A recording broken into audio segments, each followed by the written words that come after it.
Welcome, everyone, to another episode of the Maindeck podcast. This is the podcast for and by trading card games. Mike, what are some trading card games that people might play? Pretty much, there's so many different varieties. On the spot, you can't even name one. Just name one. Name one. Well, Dragon Ball Super, of course. Great. What else might people play? Final Fantasy, TCG, Pokemon, TCG, Magic, TCG. See, usually I'm so smooth at just naming a bunch of them. I wanted to put you on the spot and see what happened. Oh, I know. I was like, wait, what? Like, I know the ones I play. I'm Dan Green. I'm your usual host, and I'm joined today by my co-host, Mike Piper, once again, who is really good at naming card games right on the spot. When I don't warn him, I'm going to ask him. Yeah, I know, right? That one was making sure I'm up and ready to go. I am. This is our third episode of the month of December, which, if you're a regular podcast listener, you're probably already getting way behind because we publish usually once a month, if I remember to. And this time we've done 3 so far this month, and we have Mike. Did you know we have another 6 podcasts to go still? Oh yeah, this month alone.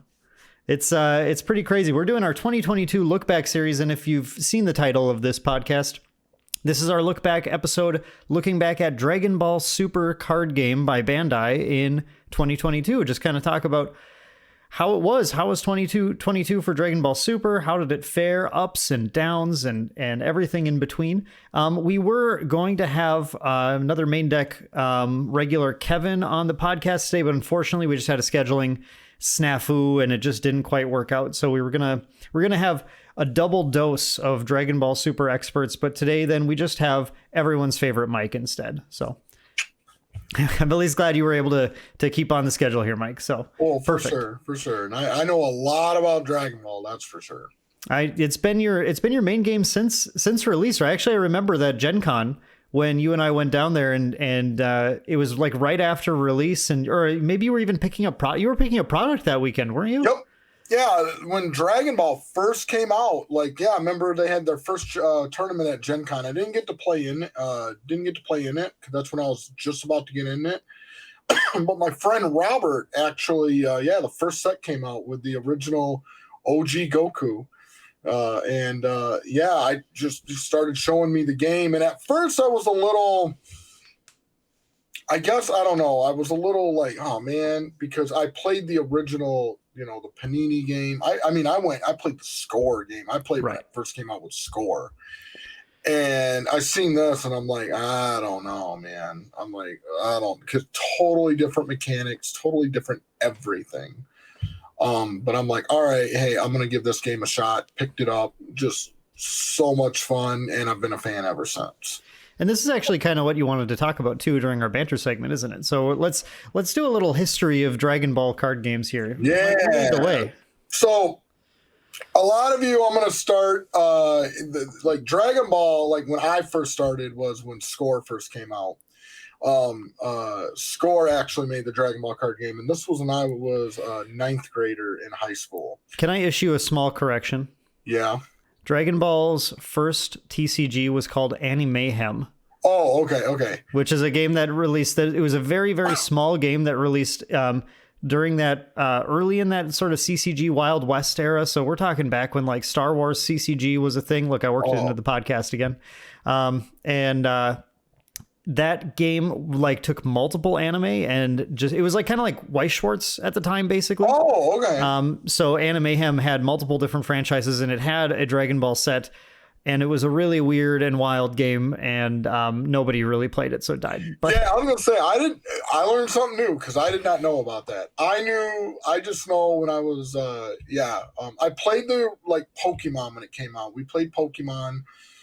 We were one of those, with my friends, we played Pokemon during, everyone else was outside, playing or whatever. We were still in the lunchroom, still playing cards. Yeah. And in 9th grade in high school, which was about the year 2000, so that tells you how old I am. But Score came out with the Dragon Ball card game, and it started off with the Saiyan Saga. And oh man, those some of the wording on those cards were just they were really rough. Yeah. But yeah, it was an interesting time because that basically the card game, from what I understood, I've read a few kind of different articles about the history and everything, and the score game was designed by a guy named Jim Ward, who had some previous experience designing board games, and I think maybe one other TCG before or something like that. Someone could maybe correct me. I don't remember exactly now. Yeah. But as far as I remember, Jim didn't really know much about Dragon Ball Z, so he just kind of like crash coursed on it and then like threw together a game that just kind of felt like beating each other up, because I guess that's what he got out of the series. And just to kind of give like a brief overview, because there are different mechanics in the score, like in the score game, and even the Panini game is very similar, but just a brief overview. And I know I watched the podcast with Mitch. I know you and Mitch kind of went over it, but like there's 3 ways to win. You can win by, decking your opponent, life deck, like you do physical damage to their deck and they take damage off their actual life deck, their deck. Yep. Number 2, you can win by Dragon Ball. And in the game, like they actually introduced different sets of Dragon Balls. So you had like Earth Dragon Balls, you had like the Namekian Dragon Balls, you had the Black Star Dragon Balls eventually. We'll get into that. But yeah, the Dragon Balls. And then finally you can win by anger. So unlike the Dragon Ball Super card game where you awaken or you wish, or that's how you kind of change your leader or your personality. There was a mechanic in the old card game. It was called anger, and certain effects gave you anger. And when you reached 5 anger, you would gain a level. And in the old game, if you reached the highest level, you would actually win the game. So there was another way. It was kind of like another way to win, and it was another way for you to access your more powerful characters, and you could use certain cards that could get you to that point. Well, anywho, yeah. So I started getting into the Saiyan Saga, and a group of my friends, we started playing that. And we played it at our local hobby store, Funny Pages Hobbies. They're in Owasso, Michigan. And that was so much fun. That was like the day and age. And we started off with Saiyan Saga, a little rough on the wording. Frieza Saga got a lot better. Frieza Saga had introduced, it was a lot cleaner. The images were a lot cleaner. The foiling actually looked like foiling. Like if you look at a Saiyan Saga foiling, it's so dark. Like it's just, Frieza Saga came out. And then the game really started, I guess, gaining its ground and gaining its feet in the Trunk Saga, because they introduced a really cool thing called masteries. So you could focus your deck on a certain color, because there were different colors in the card game.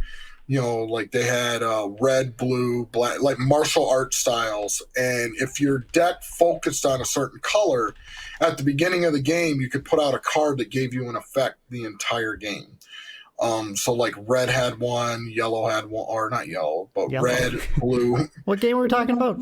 Yeah, I know, I'm confusing. Yeah. Yellow would be super. Yellow did not come in Dragon Ball Z, but yeah, they had red, blue, black, Saiyan. Eventually, Namekian came out. So they had like all these different styles that you could play with. And each one of them focused on like a certain mechanic. Red was all about anger. Blue was all about lowering your opponent's anger. Black was all about like adding additional damage. They had orange. Orange like really focused on like your energy type attacks. And it was so much fun. Like our locals just expanded big time. And I think it wasn't Trunk Saga, but it was the saga after that. It was the Android Saga, which that was actually widely considered, if you talk to a lot of old score players, that was considered one of the best sets. Yeah, they introduced like cards like Saiyan Destiny and just some of the artwork on it was just insane. But that was when the first Worlds happened, and I believe it was either Trunks or Android Saga, the first world, or they called it Worlds.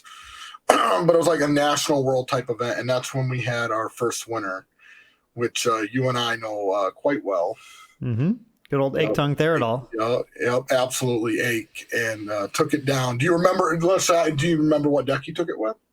Red Goku. Yep. I believe that's Red right. Goku, Yep. Red Master Goku. It was all about just gaining a bunch of anger, gaining those levels. Yep, took it down with Red Goku. So, that I will always say he will be like, he's always my first champion. Like a lot of people in the Dragon Ball Super Card game, they're nope. Ake's my first champion. Like Jordan Markle, hey, awesome, he won it. Much props to him. But yes, who's the first Dragon Ball World Champion? It's Ake. Sorry, Ake. What about the Animehem World Champions though? Was there? I don't know. I have no idea. If there is, I'm sorry. I didn't mean to. I know they might be watching this and like, no, I'm the real. My bad. But no, I always think it's 8. But yeah, so many good memories with the scorecard game, and they eventually made more sets and just playing with friends. And I remember during that time, I really focused on doing the judge thing. Like I was trying to get like at our locals, because the next 2 world champions were actually from Michigan, which was really cool. So that's where Wausau, Michigan. Sorry, that's where I grew up. But they were in Michigan, and I was focusing and like, I want these world champions like at our locals. I want them coming to our locals. And I remember reaching out to them and saying, "Hey, can you play here?" And one of my defining moments in that game for score is I had them there, and we had this big tournament, and I was able to beat both of them in the tournament. Like both of them in the tournament and end up winning the whole tournament. And just so it's kind of like you're the real world champion, Mike. Yeah, I know, right? Because I beat both. Yeah, right. Because I think that's how that works. And I've never beaten 8 though, unfortunately. Have you ever played him in anything? What now? Have you ever played him in anything? Oh yeah, Ake. Yeah, because once Ake became the champion, actually in later sets, he actually started working together with Score. So like he would come and preview cards at later events, and I remember one of the decks that I like to play, it was Goku Freestyle. I loved Goku Freestyle because it was basically the mastery allowed you to search your deck for another Goku named card and put it into your hand. And it just allowed you to, like, no matter who you played, you could be ready. Goku had so many versatile cards. Yeah. You guys might not believe this, but it turns out Goku had a lot of cards in the Dragon Ball Z card game. Who would have guessed? Right? Well, he's yeah. Goku, you could run Goku, Vegeta, Gohan. They all had a lot of named cards. But yeah, Goku had a lot of versatility. And yeah, so I had this Goku Freestyle deck, and then Ake was previewing the new cards from Dragon Ball from the Score game, and lo and behold, that's when he revealed Broly. Broly. Oh, Broly, yeah. You got it. Yeah, whatever. We're trying to negative impact on, because he basically released it and it went directly towards my card, like directly against literally went directly against Goku. Sure. It's like if you play a Goku card, instead of raising 1 anger, you get to gain 2 anger per attack. Or if your opponent has a Goku out and play it, I was like, oh, I hated that card. And my friend played it too, just to spite me. But really good memories with the old Score game. And it was sad to eventually what they ended up doing is after they went through all the sagas, because they went through, Dragon Ball, they went through, Android Saga, then Buu Saga, then Fusion Saga, then like Kid Buu Saga. Well, when they got towards the end, they made, and this one, you'll get a huge discussion on this. They kind of made a controversial move. They went into Dragon Ball GT, and they almost made, actually, they didn't almost, they did. They made it a separate game that actually linked with the previous game. So it had brand new card backs. So it wasn't the same card backs. They had different card backs. And you could play the GT game by itself. They called it the Focus format. Or you could play it together with the Z format. And they made some major rule changes. Like we're talking, instead of drawing 3 at the beginning of combat, you could look at your top 6 and choose 3 cards and put them into your hand.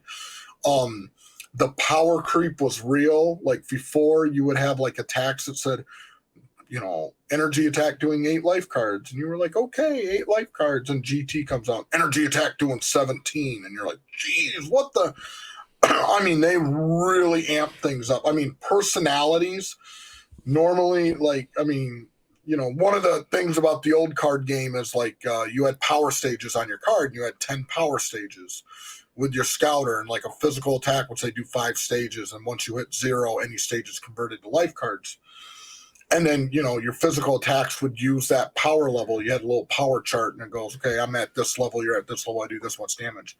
So what GT did is they introduced the new personalities, and now they had 17 stages on them.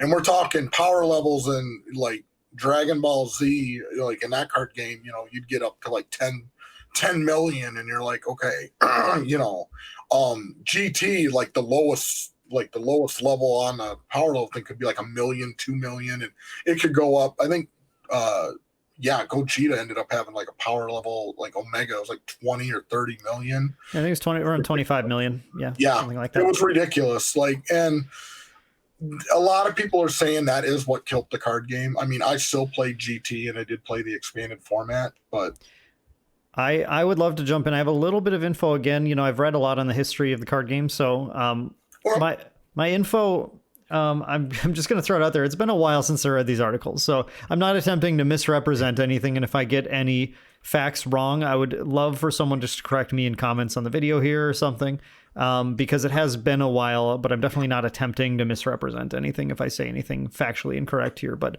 my recollection reading about some of the history of this was that there was going into GT, and I can't remember the reason why, but there was interference from the execs, basically, more or less, at Score. And the decision to make so many vast changes to the game, which include, as you mentioned, the adding more power stages, more life cards of damage, the life cards of damage being offset by endurance on every single card, which is a mechanic that allows you to banish the card when you take it as damage to prevent the next X damage, basically. So your 17 life card attack, that's a lot, but if every card has an average endurance of 2 or something, that 17 life cards is really more like 5 or 6, so it's actually like, it balanced out that way. But then it went beyond that too. It was obviously the decision to change the card back, the decision to change the card graphic design on the front side to go with an all black look instead of an all lighter tone look, and then the text being in white instead of in black on the lighter tones. It's like, it was basically they kind of inverted the color palette of the basic layout of the cards. And then they also had to fundamentally change some mechanics of the game. One of the biggest, actually, I'd probably say the biggest change to the mechanics of the game is instead of drawing 3 at the start of turn or when entering combat, you looked at the top 6 and then rearranged them and then drew 3, which added a huge amount of control to what's going on, to anytime you enter combat, anytime you start your turn. And, is that plus smaller tweaks and just kind of the general development of design that happened. And from what I remember reading, this was all to basically appease a group of execs who had really no idea what the game is even about, to convince them that this is now a new game and thus they will greenlight the release of it.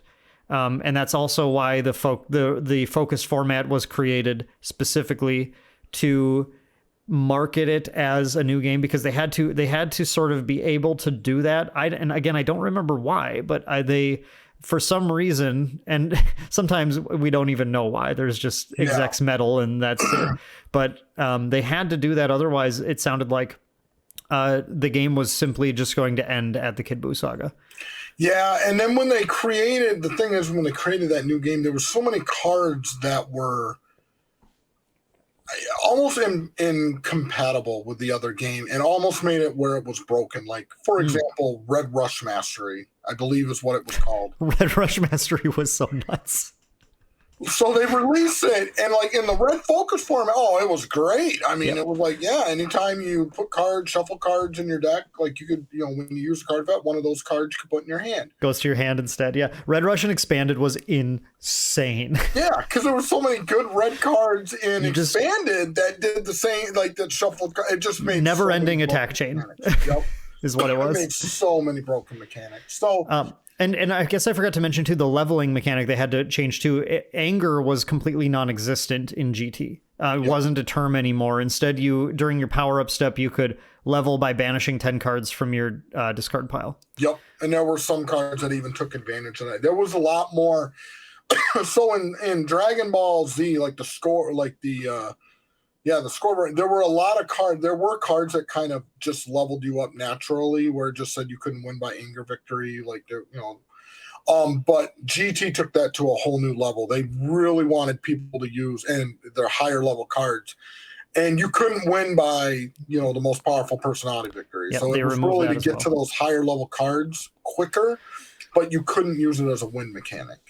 I mean, in a way, GT was addressing some of the most common complaints from Score Z. So like this, and definitely not saying that it's like it was all bad or anything, but it was just like the result of executive meddling. That was the issue. But people did appreciate that. One complaint about most powerful personality victory was you reached your level 4, but then you didn't get to do anything with it because you just won the game instead. So it was like, and these were level 4s that for a while, for a little bit at least, were like ultra rare cards, or level 5s became the way you had to get an ultra rare, which was like rarer than a secret rare is in Dragon Ball Super right now. And you had to get that, or you didn't even have, for a lot of characters, you didn't even have a level where you could get most powerful personality victory. You had to own a very rare card in order to do it. And then when you got there, you just won. The effect on the card didn't matter unless you were using one of these things that says like you can't win by most powerful personality victory if you use this card. Yeah, and then what the big, I guess, I mean, my opinion why eventually the game went out. I mean, we'll kind of briefly go into that, but like eventually what happened is like in your, they had your regionals, your worlds, like before. The thing is like if you got like top 32, you got like a special card, not like a reprint, not like, I mean, this was a card that was extremely broken. They were so good. They were so good. As a matter of fact, my one friend, when he got I think it was top 32, and he got a card called Farewell Drill that I absolutely needed for my freestyle deck. I was like, this card makes my freestyle deck. Yeah, Farewell was only top 32. And I remember we were talking about it. He had the card, and I'm like, listen, I need this card. You don't need it. How much am I going to have to pay to get this card? And I remember how much I paid for it at the time. It was how much? $450, which, I mean, taking into factor inflation and everything else. So I mean that's a hefty amount, but you still have it, Mike? No. No. When the game ended, I did end up selling that card. I got my profit for it though. That card went for when that game ended. I turned around and sold for like $2,500. Okay, that's what still it goes good. for now, I don't know. Probably quite a bit. A lot. Yeah, the answer is a lot. Yeah, a lot. But yeah, I ended up getting $2,500 for it. So yeah, but that was a lot of where the game kind of just went. I mean, you really, if you weren't top cutting, I mean, getting these broken cards, and I mean, I don't even want to get into like the details on some of these top cut broken cards. Like there was literally one called You're Invited that you had to get. It was at the beginning. You got it for the Grand Kai Invitational. Mm-hmm. It started out in play at the beginning of the game, and it literally says, discard a card from your hand, and it forces your opponent to initiate against you. Yep. Yeah, and really just a killer card for anyone who's trying to play any sort of building up turtlings, drill-oriented strategy or whatever. It's like you're entering combat with me this turn, so I hope you didn't just draw all your setup cards. Yep.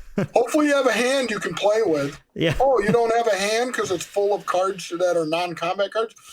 Well, I guess you're just going to get beaten up this combat. I mean, it was insane. Yeah, I'd say definitely like going into the details of them is probably beyond the scope of this, just considering how much time we have. Would be an interesting, maybe like patron exclusive podcast. Yeah, sometime. Absolutely. That'd be kind of fun to do, Mike. I think we should think about that. So then we get into the the Panini game, which Well, I was.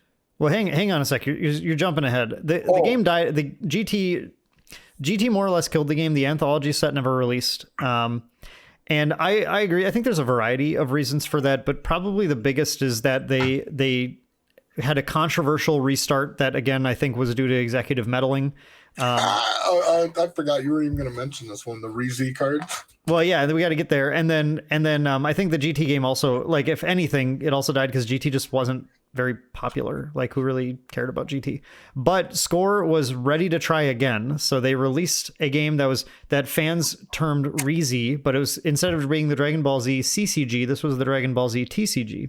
Yeah, where they restarted at the Saiyan Saga with a completely new set of mechanics with like vague similarities to Dragon Ball Z CCG, but wasn't the same game. No, definitely. You couldn't play it with the other games. And a matter of fact, I mean, some people, it was such, because they did like 4 sets is what they did. I mean, they got 4 sets. It was shorter. A lot of people, remember, I almost breezed over it. I mean, did I play it? Yeah. This one, I actually do still have the cards. Oops. So this is what, like, this was a really powerful card in the game. And what that's for people who are on audio, Mike is showing a picture of Super Saiyan Goku. Yeah. Level 2 from the original game. And or from the Re-Z game. Well, I dub it Re-Z, but yeah, a lot of people call it Re-Z. Yeah. It was a lot of, I mean, it was cool. That game, though, in order for you to do any type of attack, you had to pay power stages. If you were at 0, you couldn't do anything. A lot of times you couldn't even block. I mean, it was, it was Dragon Ball. I'm a huge Dragon Ball guy. I'm going to play a lot of Dragon Ball stuff. Was it the greatest game? No. I still have some good memories for it. I actually did play in a regional, and I got like an authentic regional coin for how I placed, which is really cool. I still use that. I still use that today. A lot of people are like, "Whoa, where'd you get that coin? Can I get it?" And I'm like, "No." They did not give out that many just because of the game.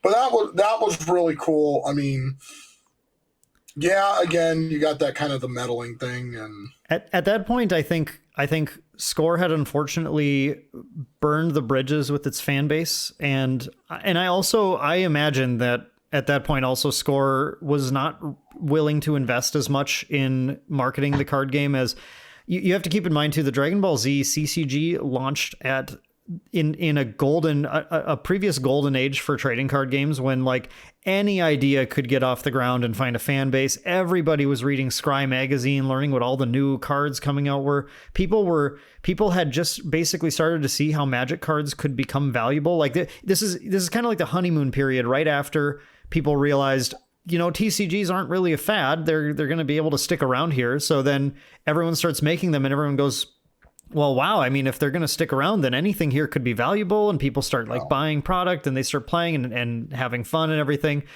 And by the time Score Z ended and GT ended, we were well out of that phase. There were very few games comparatively launching every year, and the general base for games had kind of shrunk. A lot of players retreated to, realizing that these games are dying quickly. Retreated to the standbys, and I think, and the other thing is Yu-Gi-Oh had really kicked off by that point too. Yeah. And so the big 3 basically had developed at that point: Magic, Yu-Gi-Oh, Pokemon.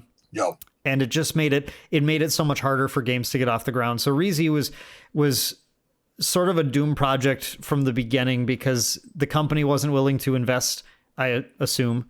The market wasn't quite right for it, and the players were burned by GT at that point already. Yeah, you had a lot of stores that had old product too, and then it was really hard to get them to carry the new product because that's a great point too. Yeah, it's easy to forget about the impact on stores, but when they keep buying product that becomes dead weight, they're not willing to invest in buying more, and your stores are usually your number one point of entry for new players into card games. Yeah. So then there was it took a little bit. You're gonna forget one again. Well, what am I forgetting? The Bandai Dragon Ball card game. Oh yeah, okay. I know you're trying to go to Panini. We're not ready for Panini yet because there's a period of time in the late 2000s or early 2010s, right before 2010s, I think, around 2008, 2009, was when Bandai had So this was, by the way, this is a different. It's the same Bandai, but really it's a different Bandai. Yeah, I don't know about this one. Okay, yeah. Let me elucidate you then here. So Bandai had created a North American division to attempt to enter the gaming market, trading card games and board games. They were doing both at the time. Seeing the popularity of games like Catan and Dominion. Dominion was especially a big sort of a big inspiration for this small wing. It was this, from what I understand, reading articles back in the day, this was a department that was made of just a few people. I should have grabbed I don't have their names. I should have grabbed my Star Trek deck building game instruction manual so I could get them. But basically, these people were in charge of making games and trying to kick it off. They hit success with the Naruto trading card game, which I'm sure some of the people listening to this played that, because that was actually a fairly popular game for a while in a period of time when it was tough for smaller games to really make it. And they also published a few board games, the Star Trek deck building game, the Resident Evil deck building game, which honestly are like not incredible games, like mechanically tight or anything, but very fun deck building games for people to play. Those are like board game style, not like a trading card game. But seeing the success of Naruto, the team attempted to spin off another game, and they did the Dragon Ball card game, which was basically the exact same mechanics from Naruto. In fact, even promising you can play them against each other eventually, which they did eventually release a rule set for, to be able to play Naruto versus Dragon Ball card game. I never did that, but you could have. But they were mechanically very similar. The only addition or the only real meaningful change, other than like terminology changes and stuff, being that in Dragon Ball, you got a number of these Dragon Ball counters that would trade back and forth as you connected damage to your opponent or something. And if you ever got 7, you could make a wish, and you had a little wish deck that had different wishes you would bring to the game, which is actually kind of a neat way of doing it. And those wishes would be there'd be a wish that to become like the strongest, fighter or whatever, and you'd like put a bunch of like power up counters on one of your guys, like so like suddenly they're like impossible to beat in combat and stuff. Or all sorts of like reviving someone from a discard pile, or they do like imagine what a wish does, and it would kind of do that thing in game. So that game did not last very long at all, though. It lasted, I think, 5 sets total. With the I think infamously there was either like a nationals or world championship event held at a con. It might have been Gen Con or Origins or something, one of those years, and I believe the attendance for it was 4. So they had a few issues, delays in getting product out.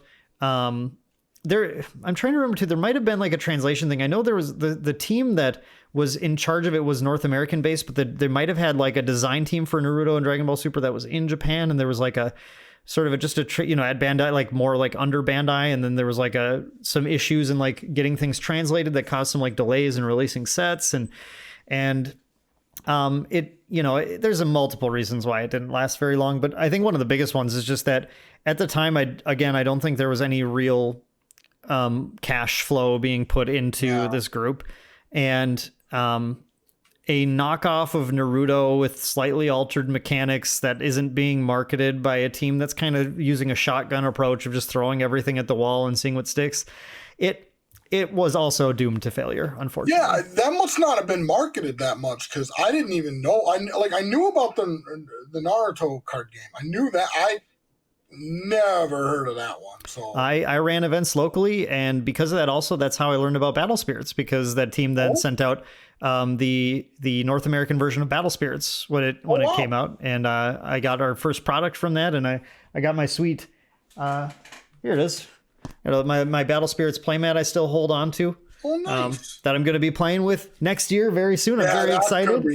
I can't wait for that. I can't wait for all the revivals. But I did not know about that one. So next is Panini, right? Yes. Now you can talk about Panini. Go for it. Now when Panini comes in. So then 2014.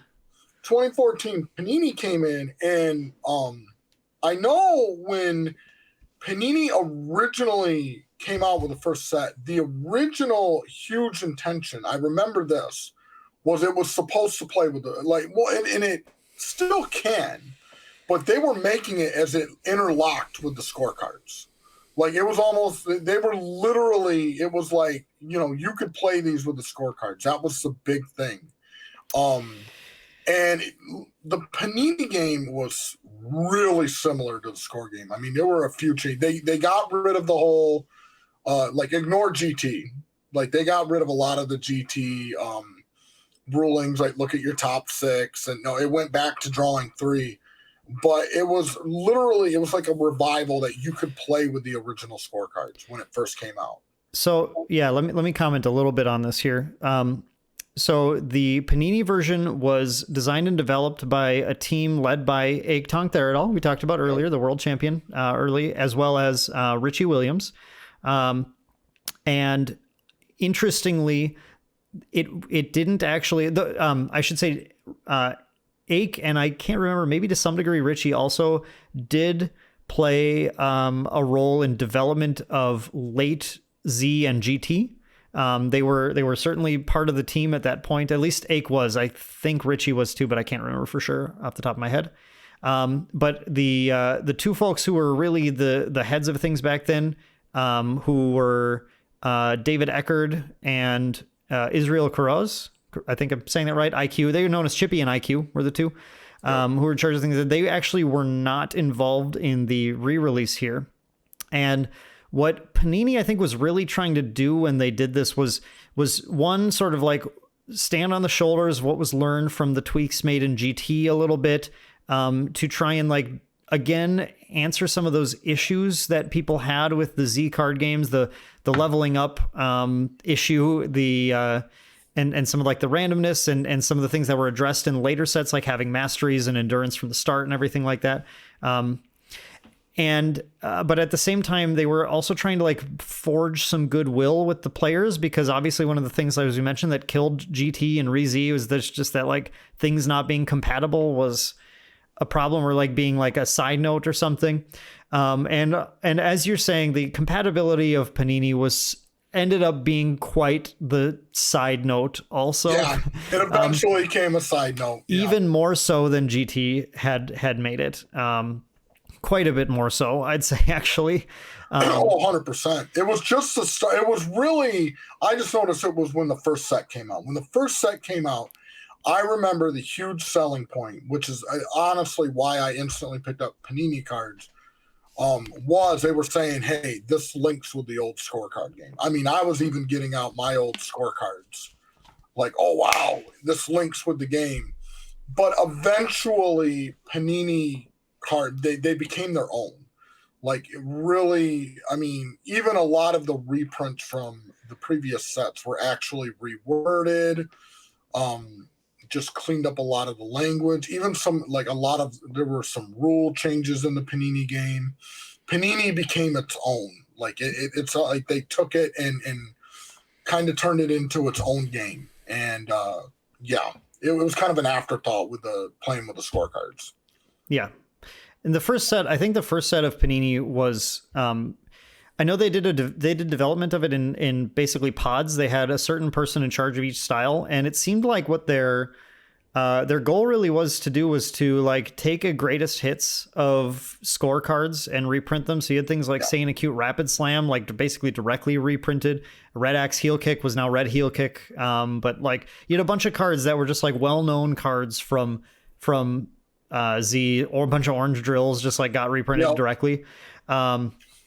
And Trunks Guardian Drill became Orange Guardian Drill. It does the same thing though.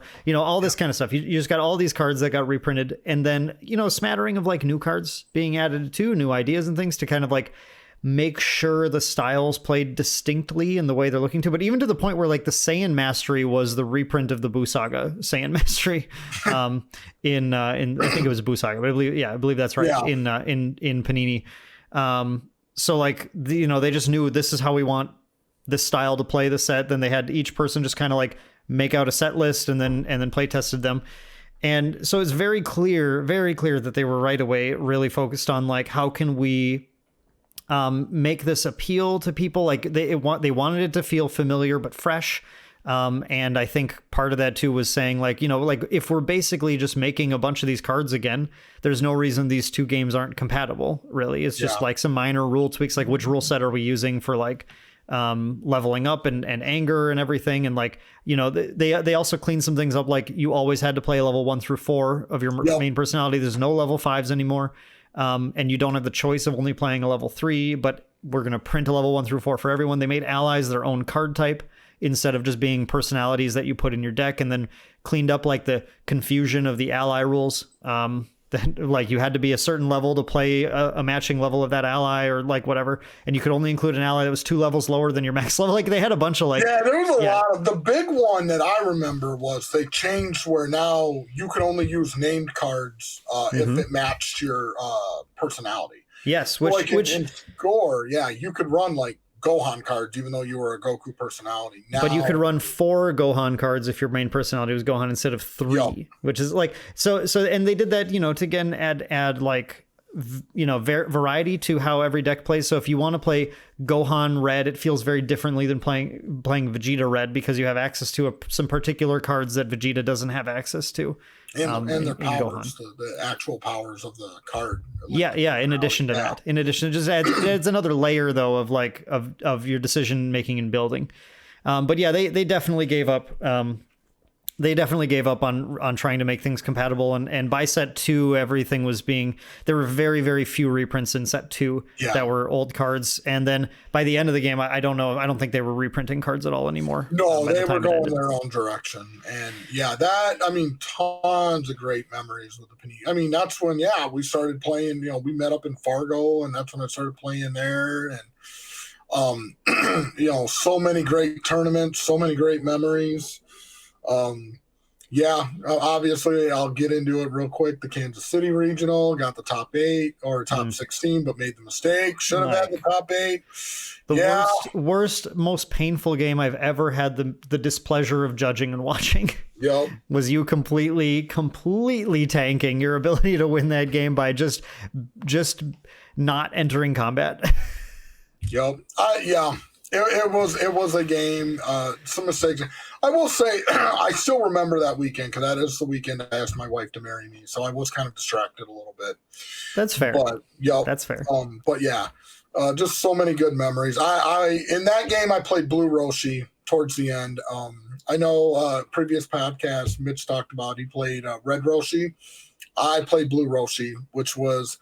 It was all about getting the Dragon Balls out, and it did it in a weird way. Like I used my ally Kami, and Kami had an ability that every time Kami was removed from play, either removed from game or just whatever, you could search your deck for a Dragon Ball and play it. So I had all these different ways of removing and bringing Kami back out. And then Roshi had a really cool ability that anytime you physically like shuffle your deck, you get to, revive one. Well, if every time I'm searching for a Dragon Ball or searching for Kami, I would literally just be like, okay, shuffled my deck, revive one, shuffle my deck, revive one. And it was really, really cool. I had some weird games. Just, I remember like in that regional too, like calling you over for like judge rollings, and you're just like, what in blazes are you doing? Like just... Your deck list used cards that were not played very commonly, so there were things I had to figure out sometimes. You're like, what? Wait, what? What are you doing? It was actually, I really liked that deck because it was a testament to the actual depth of the game. Panini Dragon Ball Z was had a very good design to it, and had a lot of very interesting combos that people were not. I still don't think people really figured everything out that you could do in that game.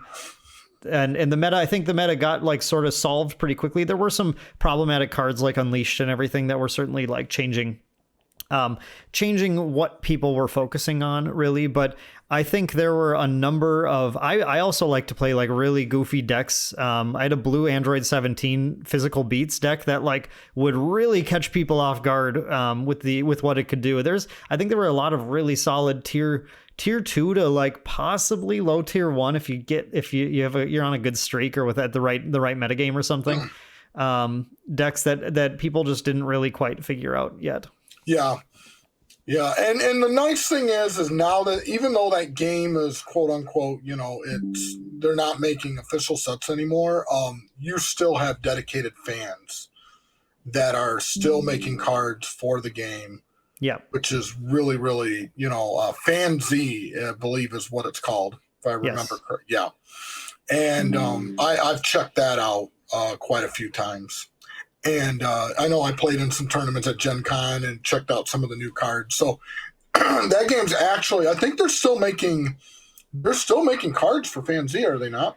Yes. Yep. They're actually doing some Dragon Ball Super related sets right now. Yep. The game has, unfortunately, it's not a crazy amount of players still playing, but they have some dedicated online communities on Facebook where you can get in, and Discords where you can get into regular tournaments and everything. And run by Joey DiCarlo, who was one of the developers in the game with the team back then, and a group of fans who sort of stepped up to try and continue to create cards, as well as making physical versions of them through a proxy group that goes through like a Chinese manufacturer to get I actually got some of those cards.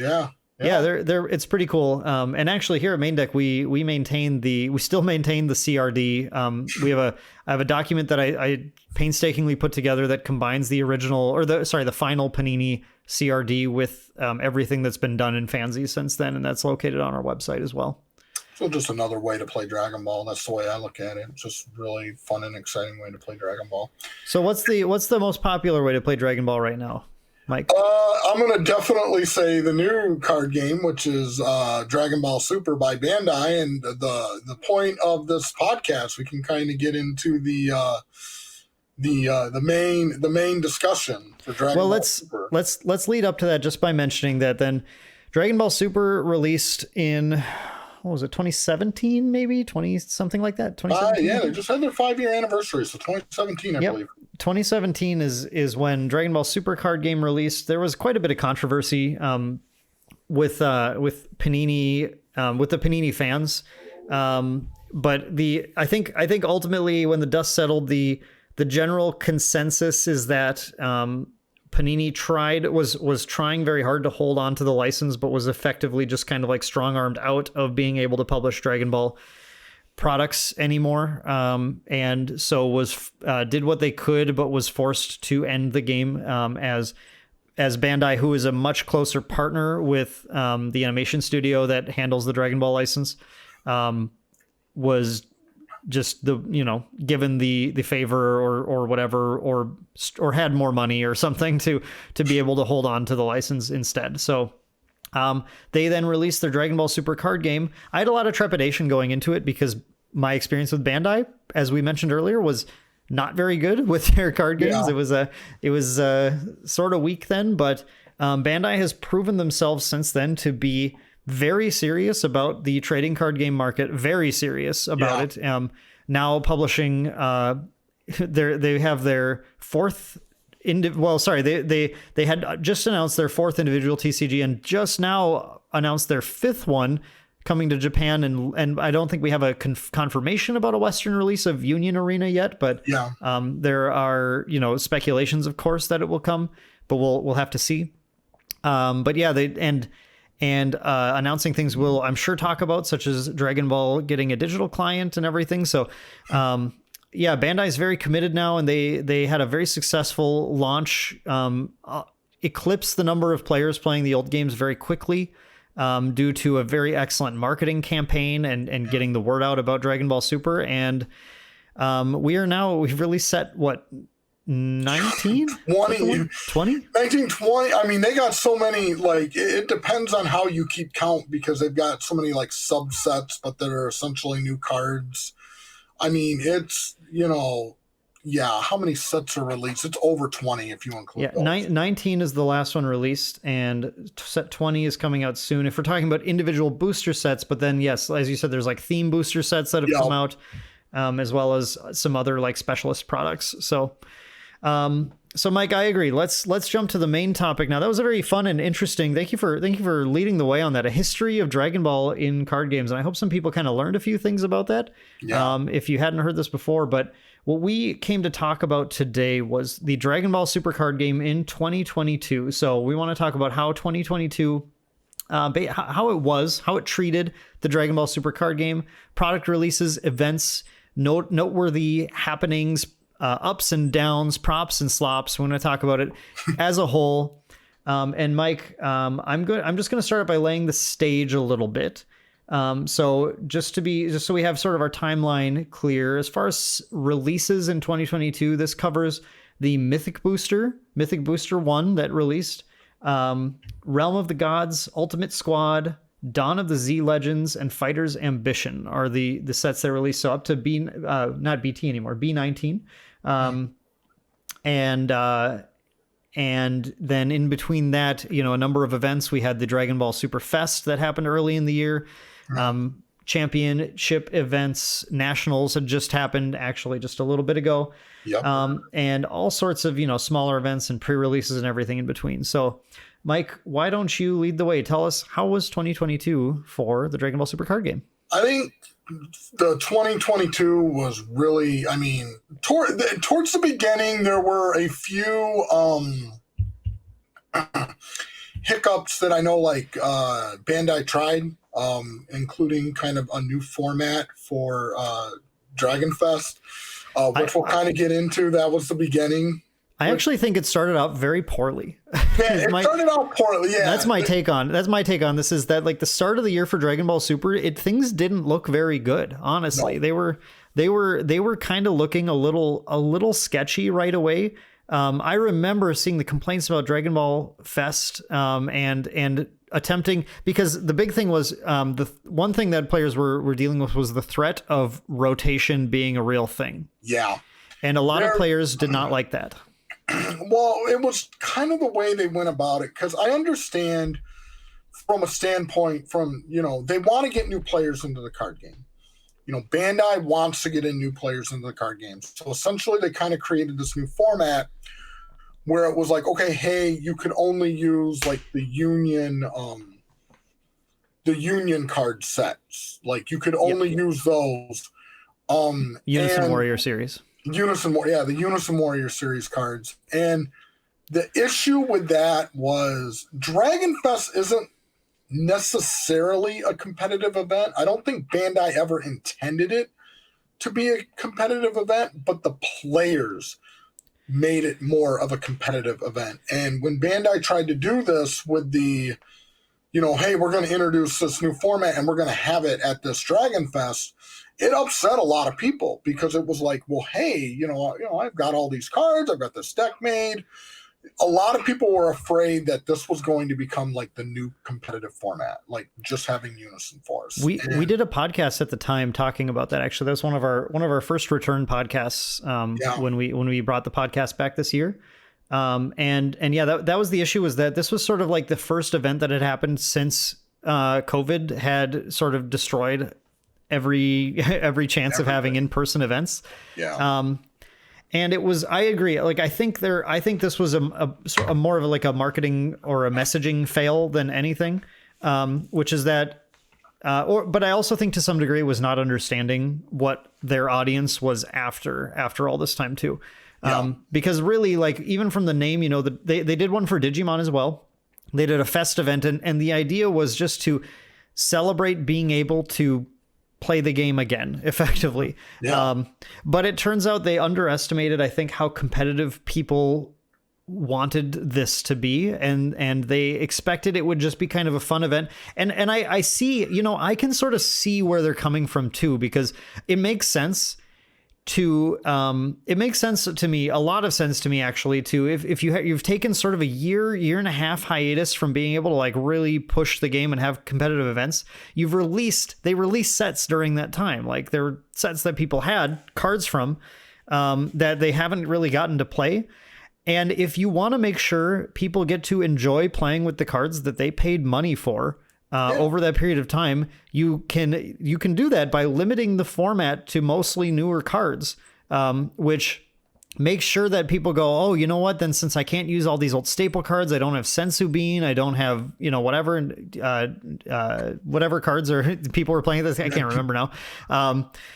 Instead, then I have to use these newer ones, and that like sort of adds some value to the cards that they purchase, where they go, oh wow, like I actually get to use some of these cards that I think were just like not as good as other options that are in the full game. And I think that was supposed to be an exciting thing for players, but instead players just kind of got afraid that meant, well, after the break, now we're restarting the game and it's going to be rotation. And a lot of people were against that. And I mean, the one thing that I will say that Bandai did, I mean, is they listened to the players' feedback, and there were changes that were made. I mean, a vest actually did eventually get changed. So to make it clear, because I know some of you are like, well, it didn't play that old. Yeah, Bandai eventually changed it. It went, they did play where it was the full event, where they did play with all the cards. That was changed over.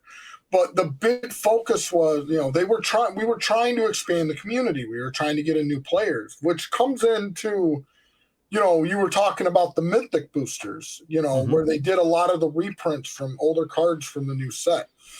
That technically, I mean, we can discuss this, but that one I think is a fail too.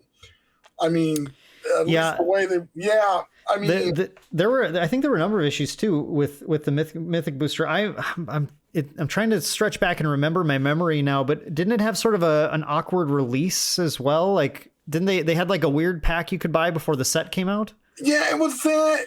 Like, I'm not so much the details on that one. It was number one. They actually cost more. Like, you had to pay more for the Mystic boosters. Like Sure. A lot of. I think the retail is actually $1 more. And I mean, what they should have done in retrospect, in my opinion, what they should have done is mix the reprints in other sets and just slowly kind of trickled some of those reprints in other sets. But a lot of people, it just wasn't worth, the extra money just to get these, extra cards. And yeah, I mean, to me, I think the whole point was they were trying to get new players into the game. It's like, okay, hey, here are the new players. You can get a lot of these cards from this set, to get the staples that you need for your deck, because, a lot of the older cards, and they redid the artwork, which, that was, at least they did that. They redid some of the artwork on some of the cards. So then at least players wanted to purchase it, but there wasn't enough there. And I'll be honest, when I go into most, of the stores, that like if they have Dragon Ball stuff, they have the Mythic boosters. Like that is just still sitting around on shelves. It's the Mythic boosters. I did a little looking and I remember what I'm thinking of now. The gift collection released in December of last year, which was a $25 pack that contained sleeves and a deck case, which I think like whatever, the people don't need that. And 4 Mythic boosters. And I think that was one kind of weird issue with that was that released a month before the Mythic booster came out in packs that you could buy. So by the time the Mythic booster released, people had already acquired, either acquired the cards they needed from Mythic booster that there were reprints they were looking for or something, or they had, just sort of realized like, well, I don't need to pay this much for these products because I saw what people opened when they got these. And it's like, it just doesn't matter to me. Yeah. Right. And that's kind of shooting your own product in the foot a little bit when you do it that way, and the product doesn't quite like live up to what people are looking for. No. But once again, Bandai, because every time they release a set, and this is what I really like about Bandai, because they do listen to their players. Every time they release a set, or every time they release, like there's actually a survey that they ask the players to take, which the Dragon Ball Super community, the Facebook group, they do a really good job encouraging people to do that. So they do giveaways with them on the Facebook. They do, group. Yeah, they even do giveaways with them too. And Bandai listens, and it was kind of like, okay, that didn't work out too well. So they did make changes. So a lot of the reprints now you'll start seeing like are in starter decks and stuff. So yeah, Bandai really made some big changes after those kind of quote 2-on-2 flops. And they the format, and this is before the first, before the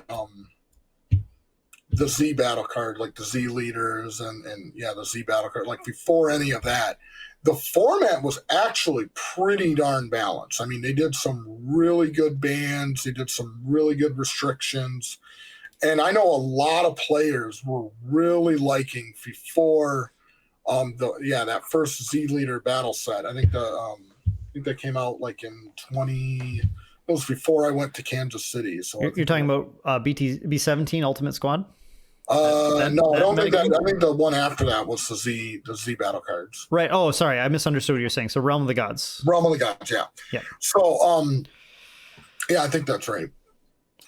But anywho, they it was really balanced. Like a lot of play. I know, including myself. I really liked the direction they were going. There was a lot of just a lot of variety in tournaments. I mean, everything was like really super balanced, and they did really good bans, and just tournaments were going really well.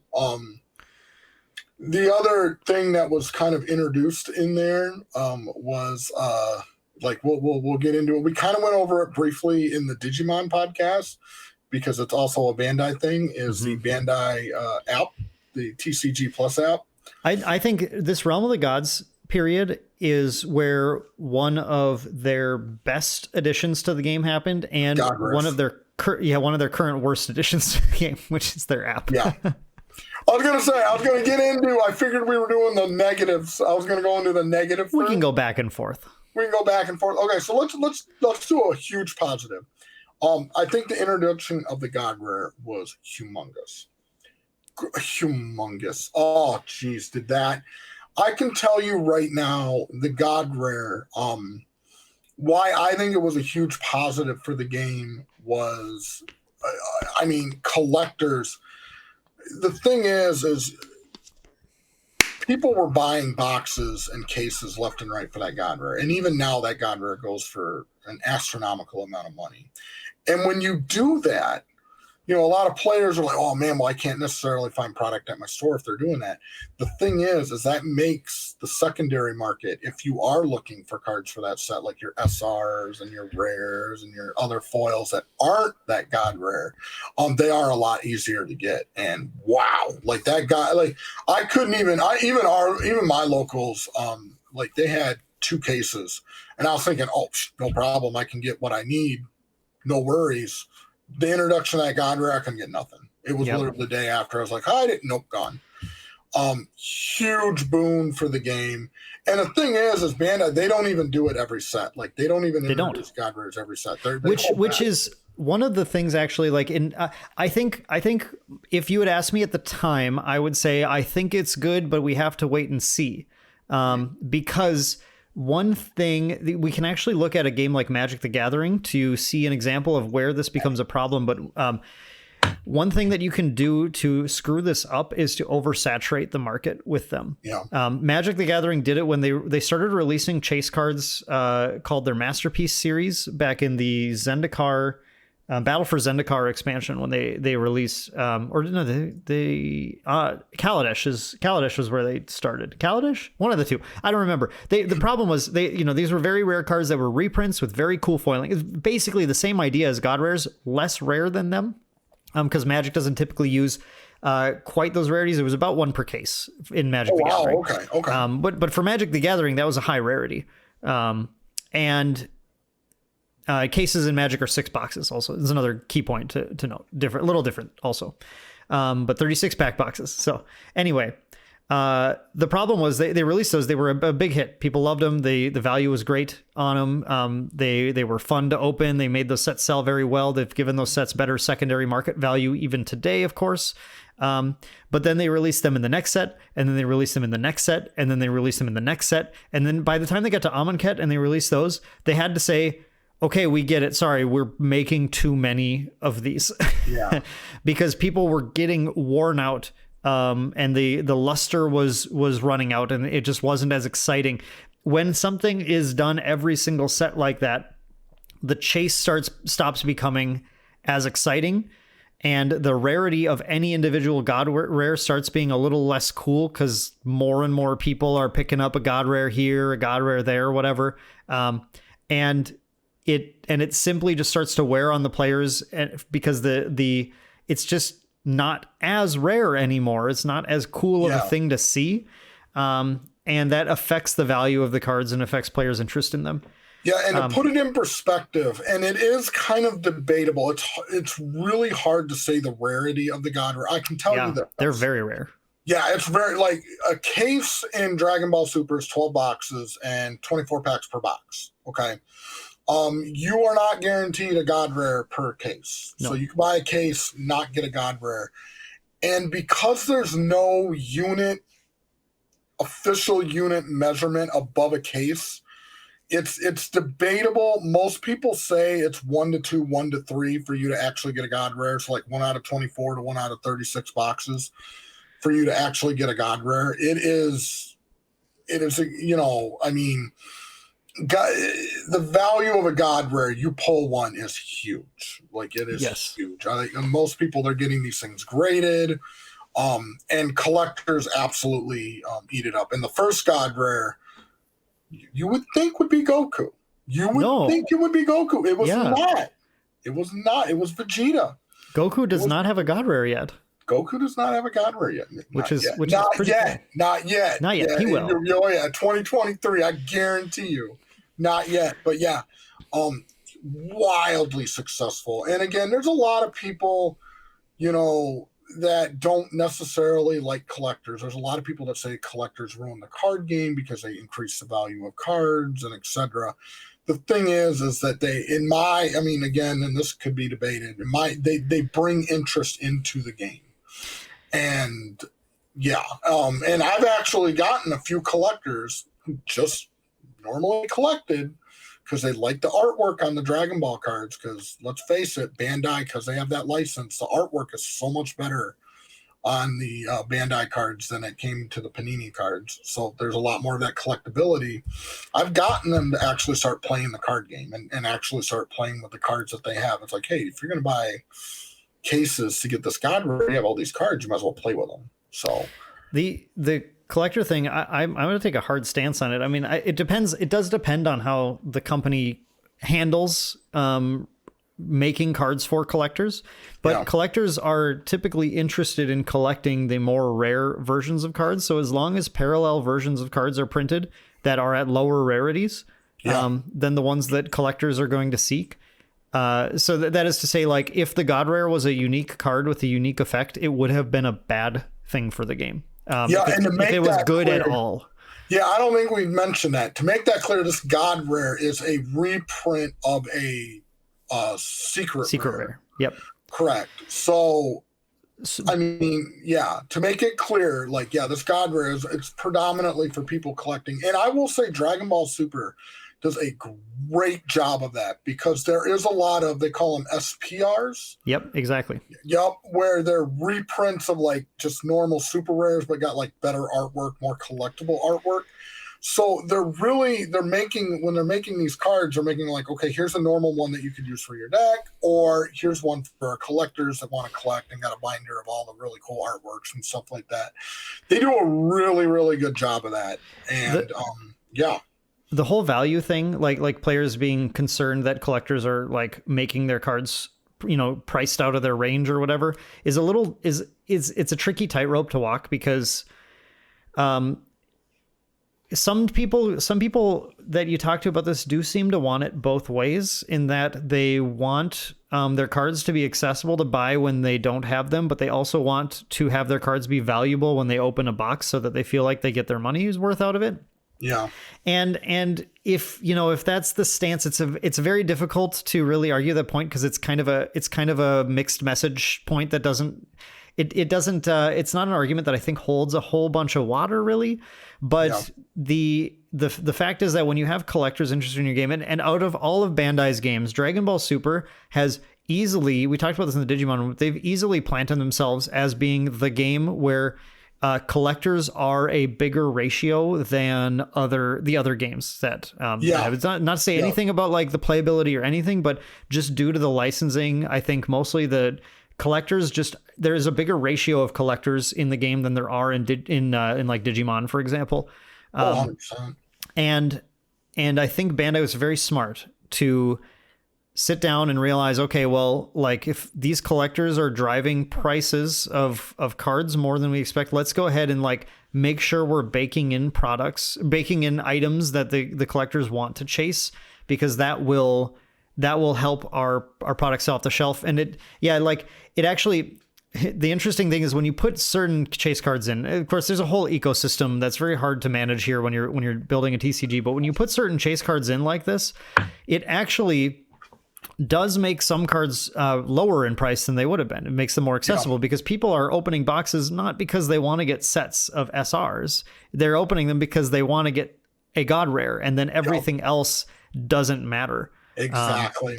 And then they go on TCG Player or whatever, and they dump their stuff off at a shop that goes on TCG Player, and eventually those prices, those cards get into the supply of the market, and then they become a little more accessible to people too. Again, there's a huge tightrope here, right? It really, really depends on a whole bunch of factors that is definitely beyond the scope of really getting into in this podcast, and honestly, a very difficult thing for anyone, including established TCG companies, to manage perfectly.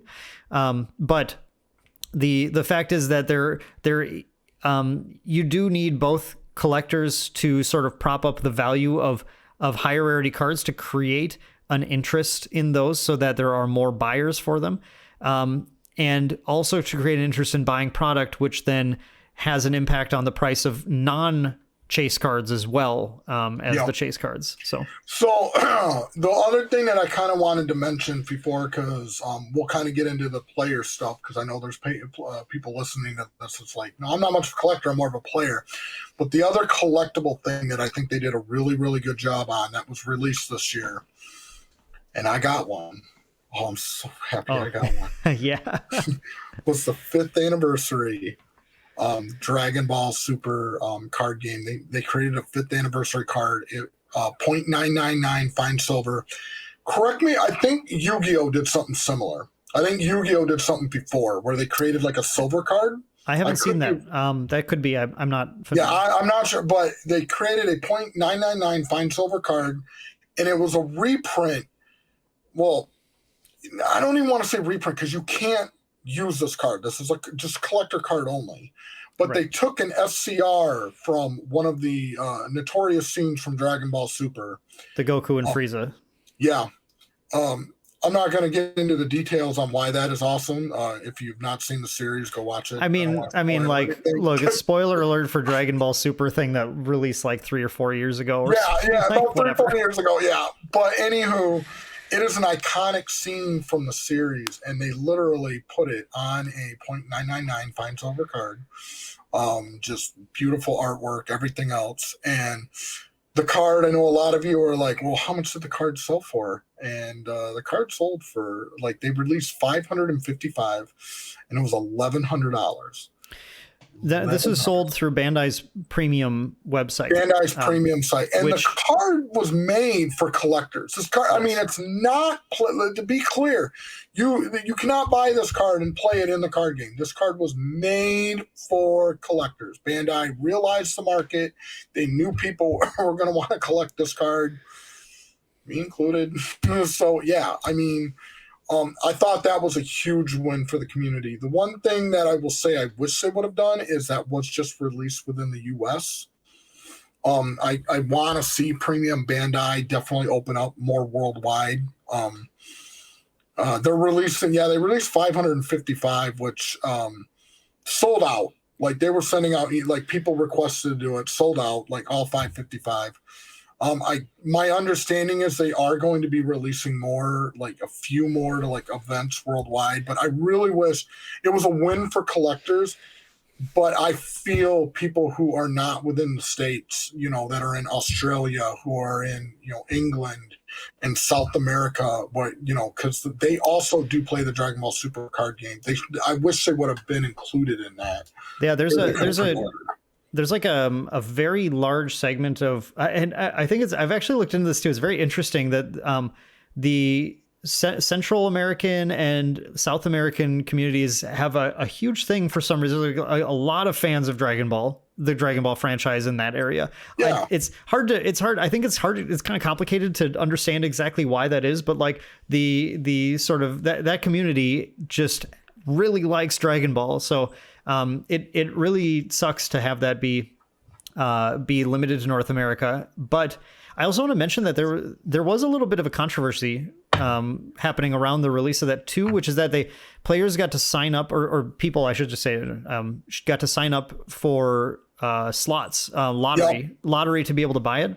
And there were definitely a lot of people who signed up without the intention of buying it and were attempting to they were trying to sell their slots. Yeah.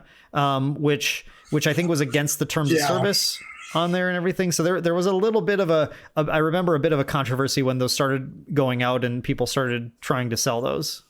Yeah. And how do you, like, the hard part is how do you solve that?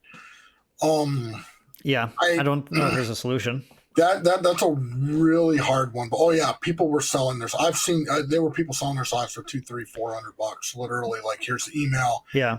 And what that kind of does, it did kind of create that quote unquote false demand, because you didn't know who was signing up for it just to just sell their slot, and then who was signing up for it to, actually purchase the product. But in my opinion, despite that con being attached to doing this method of selling it, this is a better way of doing it than just making it a free-for-all, because free-for-alls just end up being like bots and scalpers purchasing things. Whereas at least in this case, there are definitely a whole bunch. There's some people who bought to sell slots and whatever, that's part of it. But there's a whole bunch of actual fans and collectors who got emails and were excited to be able to purchase the item. Absolutely. And it did limit like you said, you're right. I mean, look at the PlayStation 5, what they had to do, some of the changes a lot of these stores did, where they had to do it, where you had to do physical pickup, just because so many people, they were just setting up bots just to buy them up and then turn around and flip them. And you almost guaranteed if they would have done it that way, where it was a free for all, that's exactly what would have happened. It would have sold out in 2 minutes, if that. It would have been a bunch of bots purchasing them. And then if you would try to turn around and if you wanted one, you'd be on the resale market. It'd be for an astronomical amount of money. So right. I feel was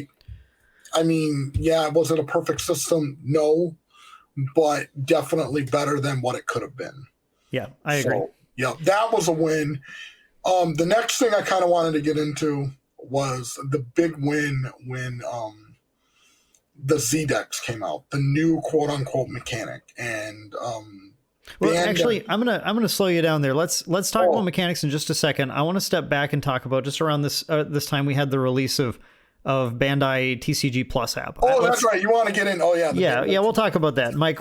We did talk about this a little bit the Digimon podcast, so we really don't need to belabor the point too much. But Mike, how is the Bandai TCG Plus app?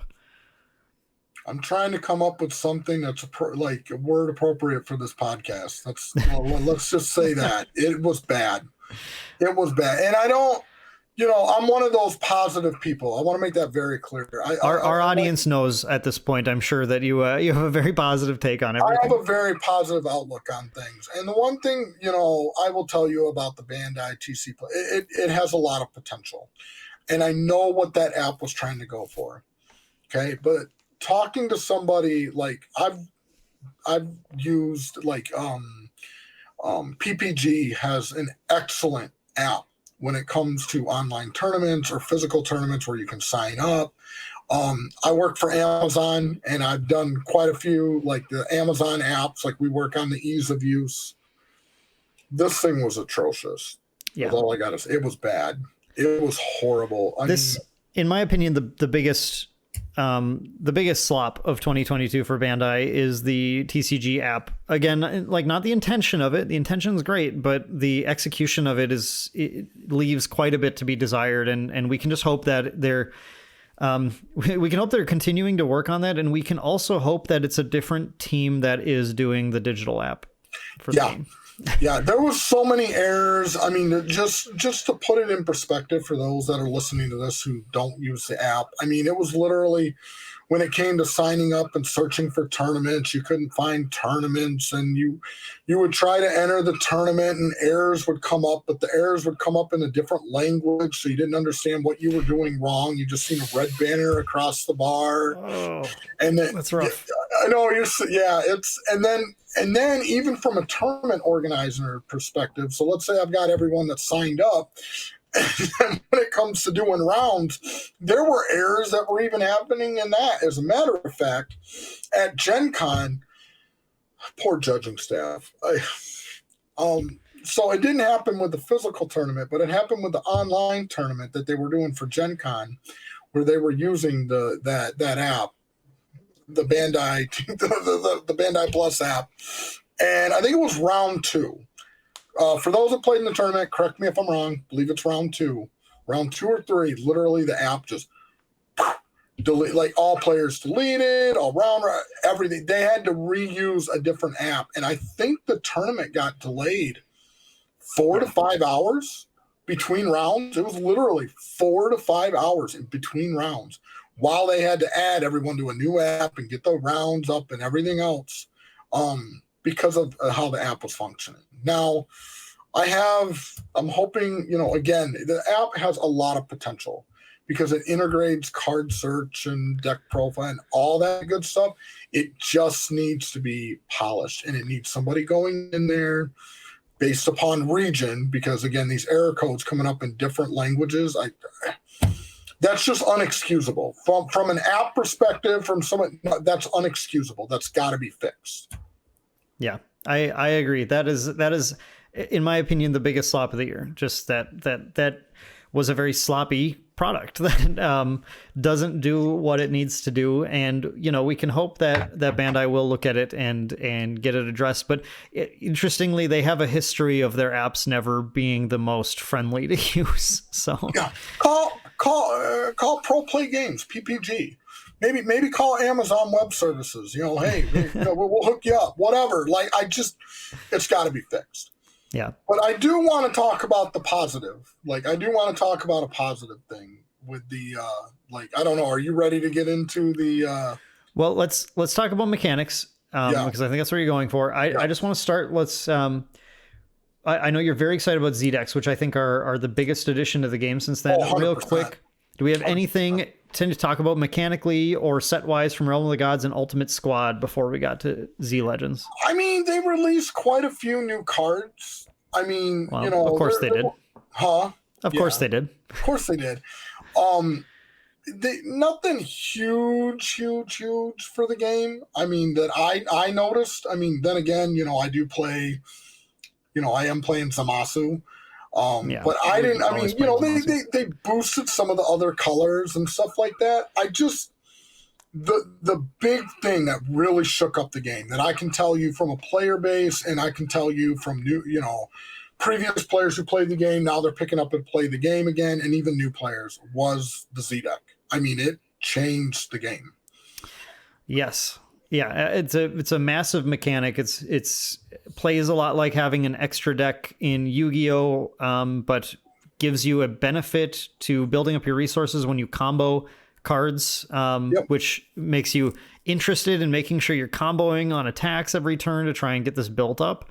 And then gives you some resources to play some powerful things, play a little toolboxy, or play a certain strategy built on Z Awakening. And it's a great mechanic. It changed the way, I mean, it did more, it changed the way people build their decks, because now with a Z deck, I mean, you're going to get these cards. It isn't a matter of drawing them. It's literally just, I'm going to combo and I am going to play them. So from a deck building standpoint, you could be like, all right, my Z deck's going to be all of my cards that are going to do damage to my opponent, or it's going to do this strategy.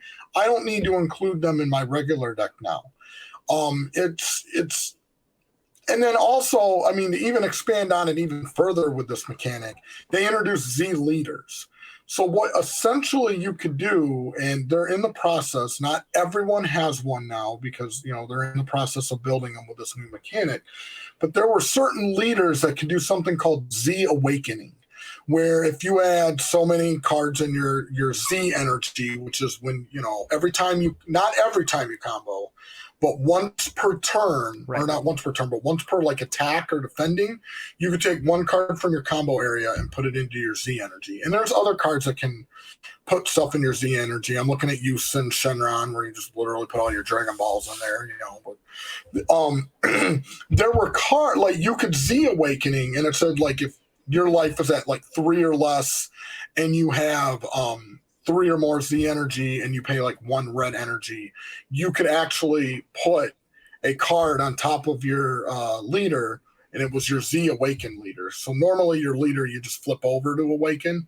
You could put a card on top of your Awaken leader and make it even more powerful and had even more powerful effects. And it just, the Z deck just added so much to the game. So much so, where I'll just briefly mention that I went to an event in Kansas City to play in the Dragon Ball Super Regionals, where I ordered the new product. Unfortunately, the new product did not come in enough time. It was supposed to pick it up there.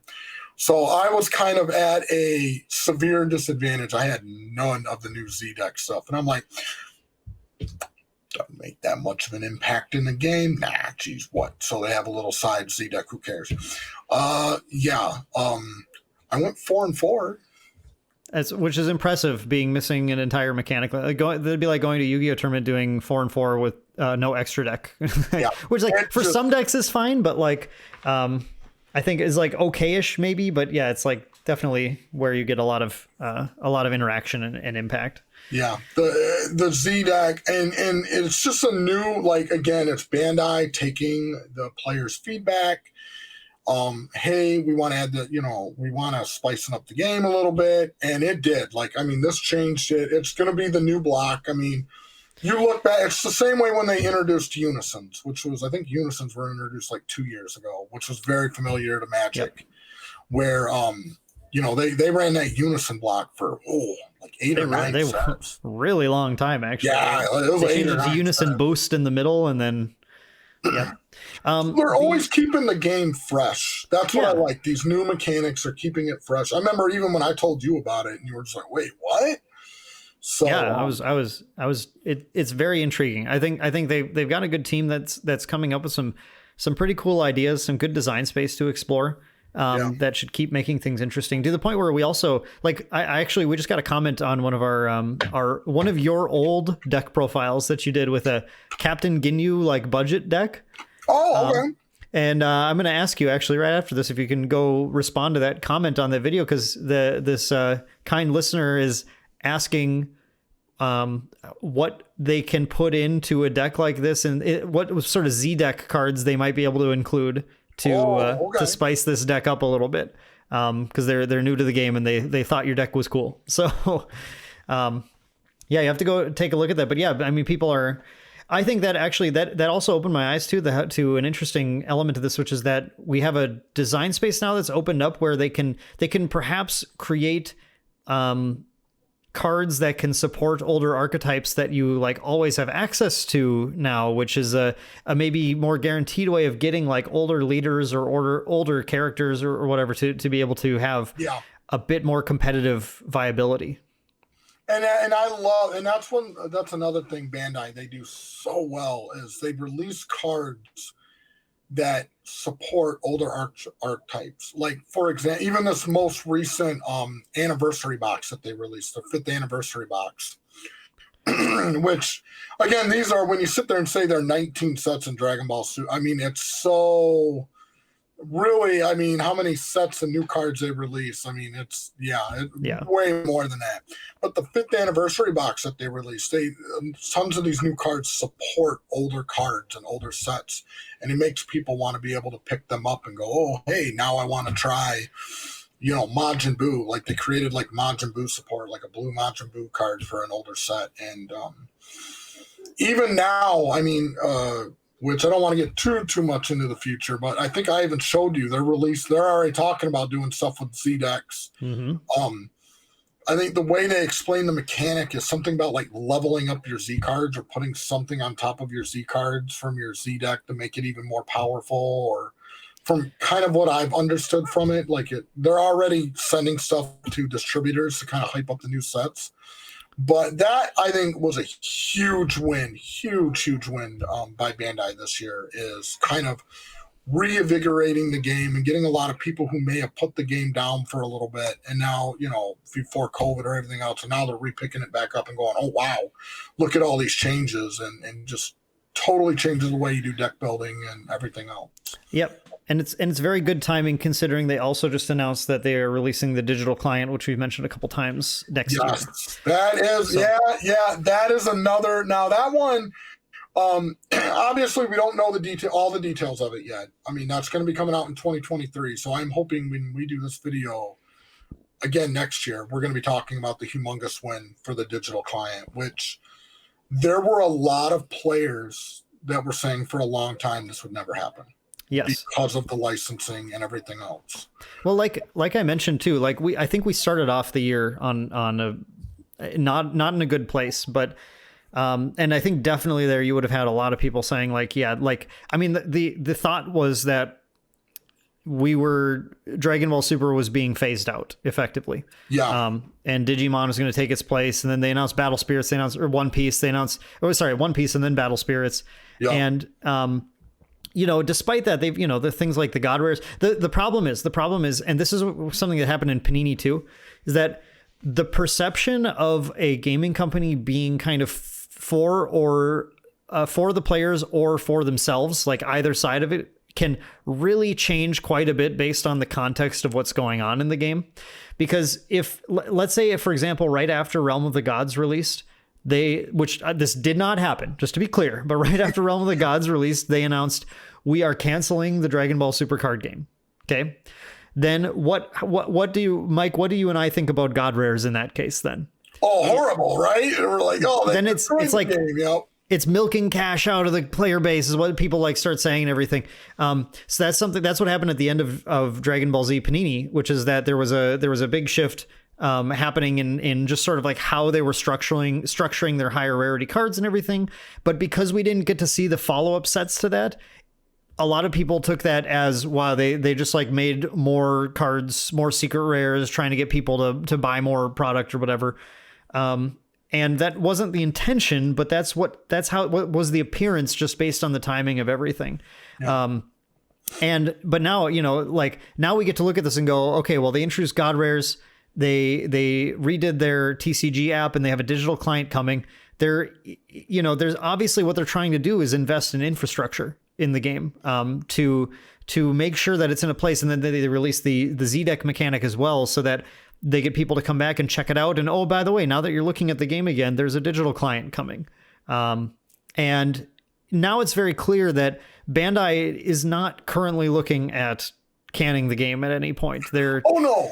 Oh, absolutely not. I mean, one thing we have to be aware of, right, is that there is the possibility, and I think this is a far-flung possibility, but the possibility that they eventually...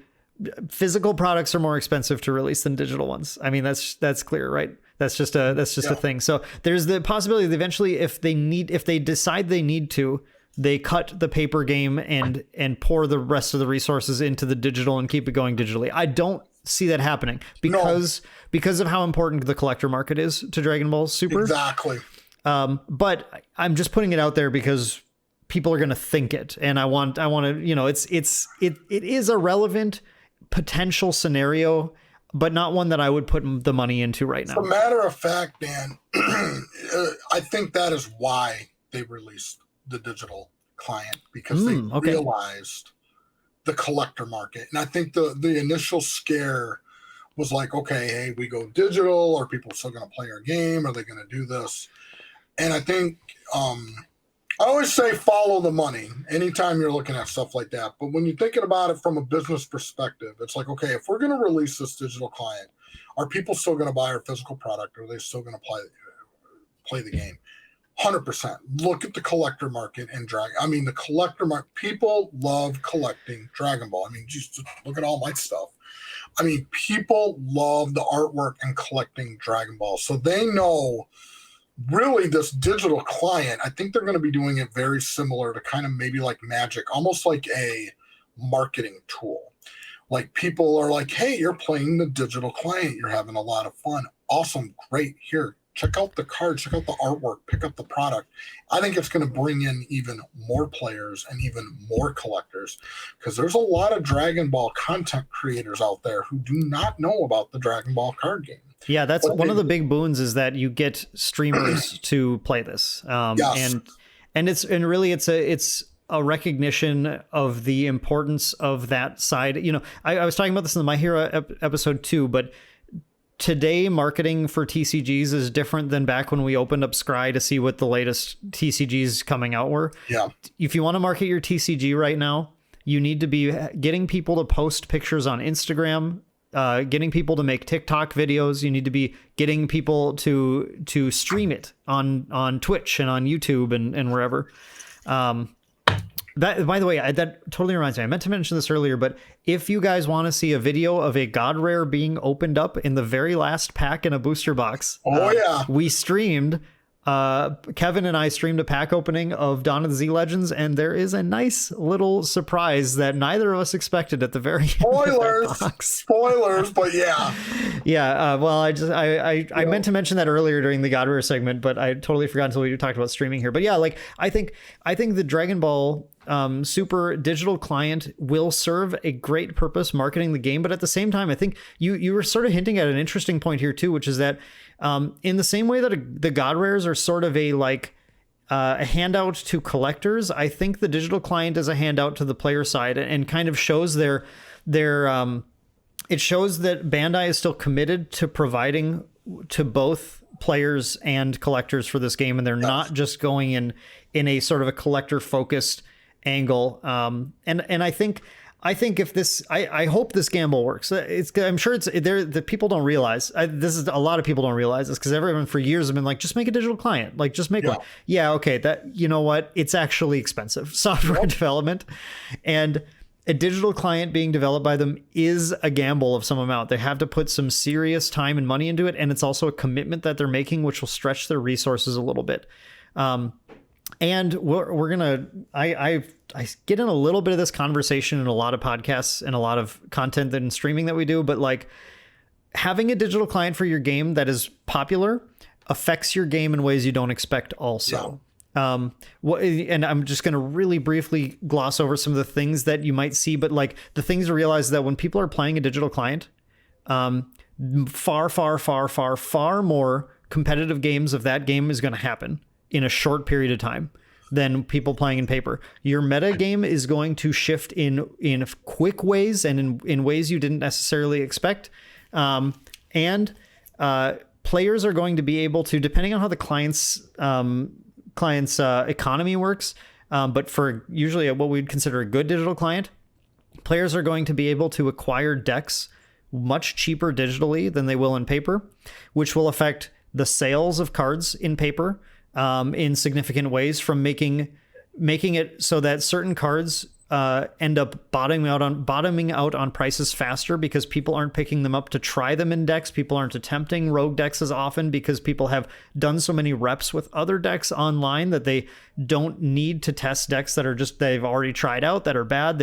People are more used to playing the more popular decks, and some prices, it may sort of change that curve of prices to be a little more extreme, where that the good cards end up being more expensive because more people are used to playing with those. They understand the power level. The meta's been solved online, and the less good, the more like tier 2, tier 1 cards end up bottoming on prices because people just know that that's not the deck to play right now because of how much they've played the game. Yeah. There's and more. There are more impacts that happen, but that's the kind of thing that is a potential downside to, and I'm not saying it's like it's instead of a silver lining, it's like a rusty lining to this, right? It's like it's I think the digital client is a good thing overall, but there are some pitfalls to watch for.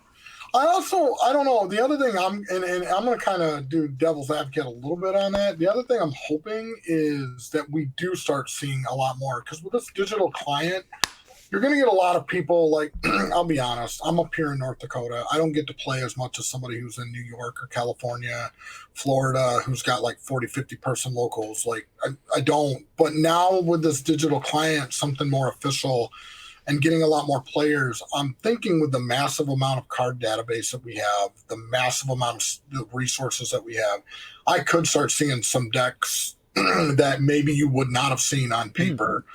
I don't think that's impossible. Yeah. That yeah, that's something that can be discovered definitely more. start seeing it. I mean, we even seen it at this Nationals, this most recent Nationals. A lot of people were just on, online, and were talking about, yep, red deck, red's gonna destroy everything. Red's gonna destroy everything. And then these content creators, they were really quiet.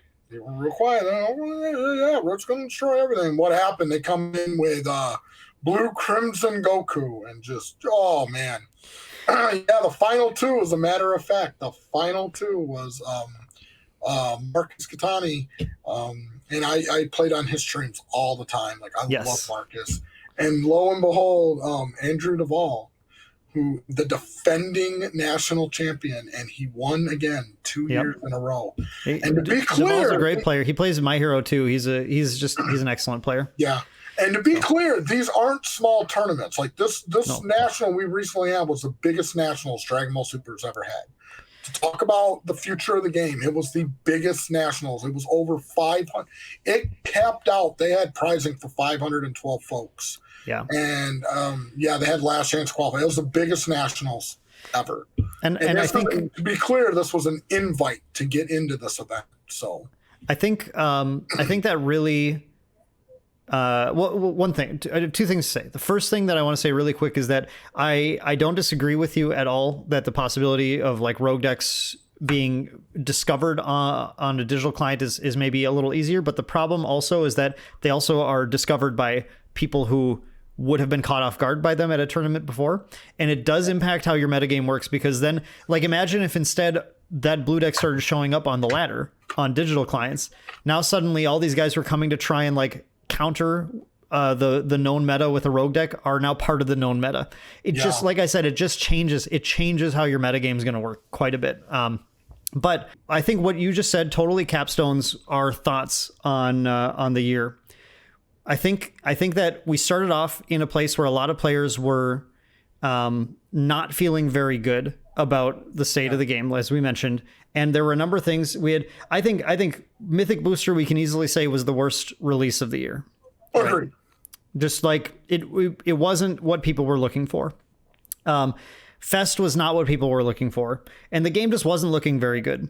But I think by the end of the year, we've gotten to the point where we're having the biggest nationals ever. We have great mechanics that are exciting people. We have collectors who are happy finding cards that are holding value very well. Yeah. These God Rares. I mean, like, you might expect in a lot of games those God Rares to like tank in value pretty quickly afterwards, but they have held pretty well. They're very strong, and I think looking like strong investments for players. So we have, like, for collectors. So we have collectors looking at the game. We have players looking back at the game again. We have everybody looking forward to digital client and potential growth of the game.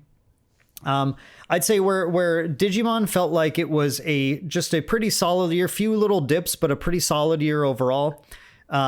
My Hero has been a game, and I'm just kind of like capturing our other podcast right now. My Hero has been a game that's gone up and down a little bit, but is like growing, but maybe like just at a slower pace. Dragon Ball Super feels like a game where it had a curve that started at the bottom, but is going up and has a very high potential going into next year. Oh, 100%. Definitely looking towards the future for Dragon Ball Super. Like, I'm stoked with the client.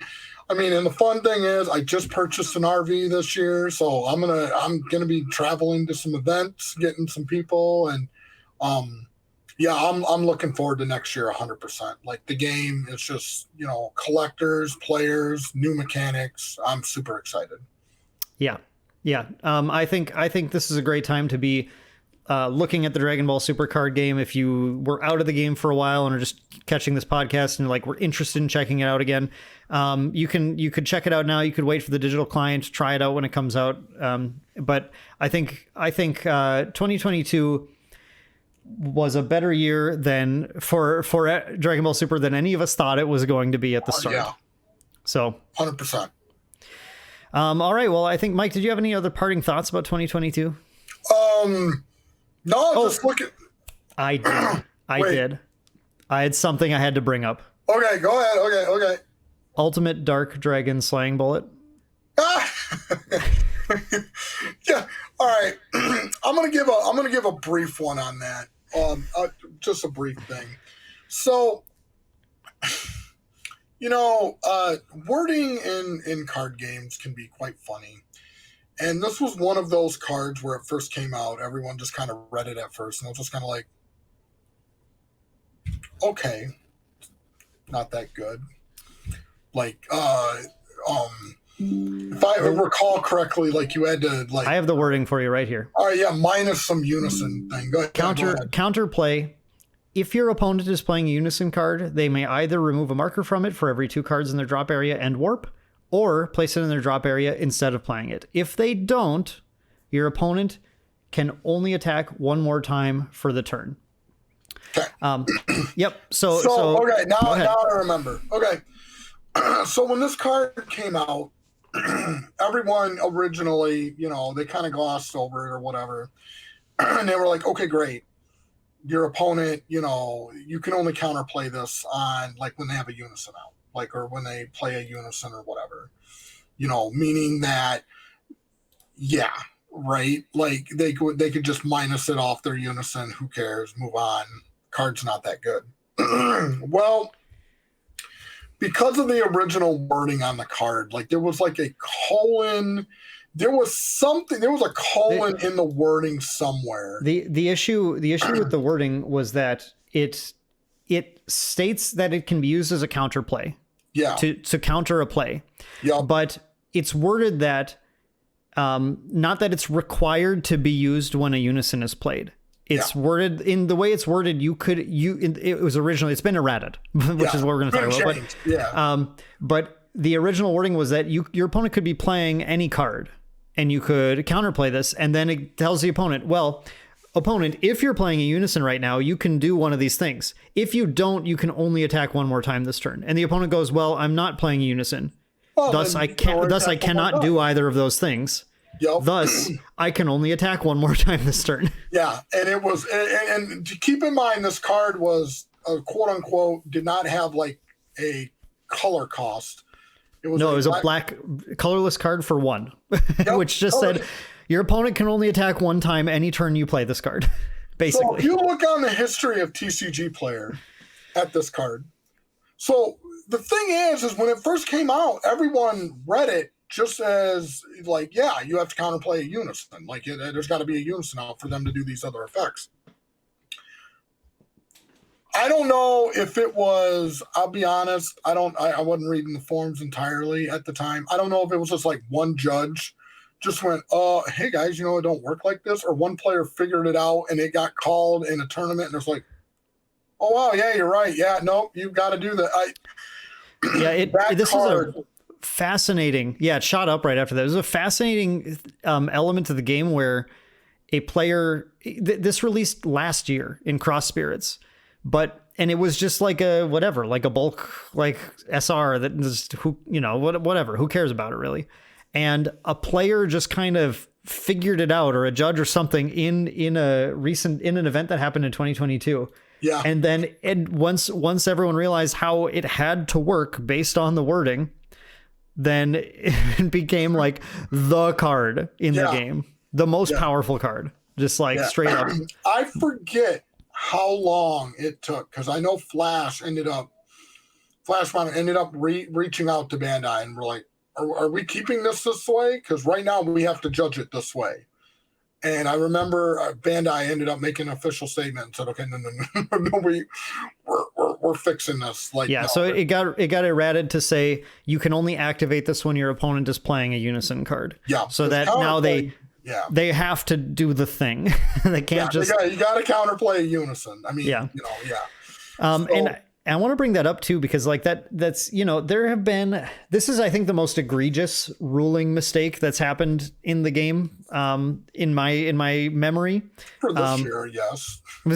Okay, maybe there are other ones that are more egregious, but actually that serves my point as well, which is that there is some hesitation, some trepidation going into the digital client, because Bandai has not always been perfect about how these cards are worded, and there's the potential for some big differences in how the digital client says a card works and how it actually works. And we're going to enter this brave new world of Dragon Ball Super, hopefully with a slightly open mind about how we are dealing with things going forward. Because if Fashbinder says it works one way, but the digital client says it works another, who exactly are we going to listen to then? Because there's the person who has the most rules knowledge in the game, I think not arguably, versus the client that is designed to play the cards the way they are designed to work. Yeah. Right.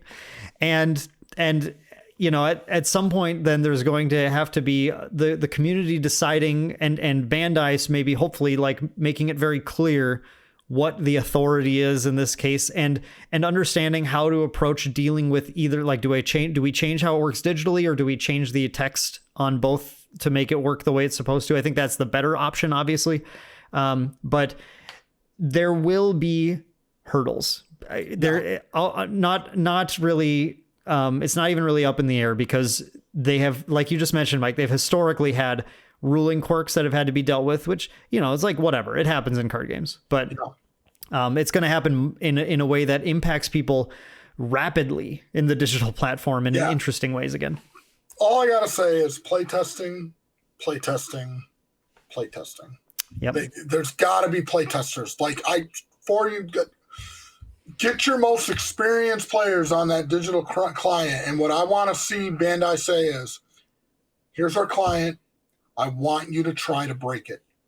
Yep. I want you to try to break it. I dare you to break it.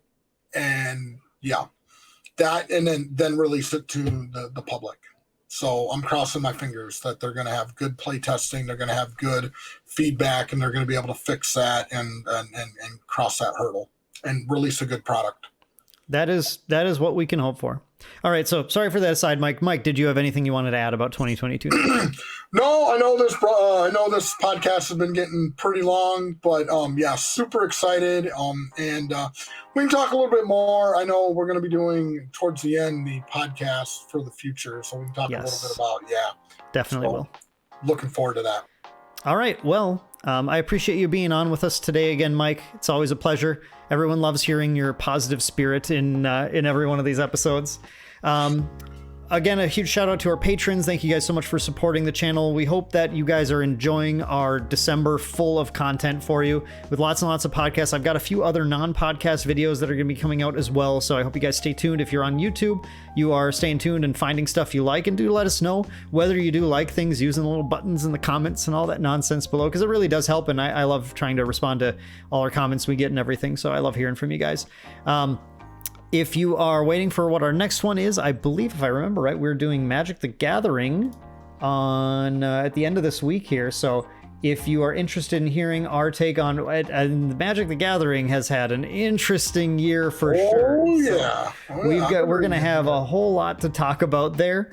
And that's going to be with a guest, a local and friend of mine, Dana Mickelson, who's a local judge as well, and helps tournament organize in our local area. And we'll have, I think, a lot of fun things to talk about. So swing on back for that one at the end of the week. But until then, guys, I want to thank you all for tuning in today. I hope you did enjoy this podcast, and you will be back again for some more wonderful TCG content from my great friends like Mike here and Dana next at the end of the week. So you guys have a great night. Take care. We'll see you next time. See you, everyone.